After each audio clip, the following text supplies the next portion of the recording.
ఇక అలా చిన్నప్పటి నుండి శక్తులు దేవుళ్లపై ఎక్కువగా నమ్మకం ఉన్న శ్రీనివాస్ ఒకసారి తన స్నేహితులతో కలిసి అడవిలోకి వెళ్ళినప్పుడు అక్కడ ఇద్దరు ట్రాన్స్జెండర్ మంత్రగత్తలు చేతబడి చేయడం, పచ్చి మాంసాన్ని తినడం లాంటివి చూసి శ్రీనివాస్ కి కూడా వాటిపై ఆసక్తి పెరిగింది. ఇక ఇతనితో వెళ్లిన స్నేహితులు మంత్రగత్తలు చేసే పూజలకి భయపడి అక్కడి నుండి పారిపోయారు. కానీ శ్రీనివాస్ మాత్రం భయపడకుండా రోజూ స్కూల్కి వెళ్లే వంకతో అడవిలోకి వెళ్లి దాక్కొని వారు చేసే పనుల్ని చూసేవాడు. ఇక ఈ క్రమంలోనే ఒక మంత్రగత్తె ఇతని చూడగా శ్రీనివాస్ వారికి భయపడకుండా అక్కడే ఉండడం చూసి తాము చేసే పూజలు దగ్గరుండి చూసేందుకు అనుమతినిచ్చారు. ఇక అలా మంత్రగత్తెలు చేసే తంత్ర విద్యల్ని నేర్చుకుంటే తన కుటుంబం పేదరికంలో ఉండాల్సిన అవసరం లేదని, మంత్రాలతో డబ్బులు తయారు చేసుకోవచ్చు అనుకున్న శ్రీనివాస్ ఆ మంత్రగత్తెలతో తనకి తంత్ర విద్యల్ని నేర్పించమనగా అందుకు వారు ఈ విద్యల్ని నేర్చుకోవాలంటే చాలా సమయం పడుతుందని చెప్పడం జరిగింది.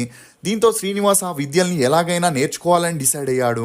ఇదిలా ఉంటే ఆ మంత్రగత్తెలు ఒక నెల తర్వాత ఆ ఊరు నుండి వెళ్ళిపోవాలనుకుంటున్నప్పుడు ఈ విషయం తెలుసుకున్న శ్రీనివాస్ తను కూడా వారితో వస్తానని, తనకి కూడా తంత్ర విద్యలు నేర్చుకోవాలని ఉందని చెప్పగా అందుకు వారు తమతో శ్రీనివాస్ ని తీసుకెళ్లేందుకు ఒప్పుకున్నారు.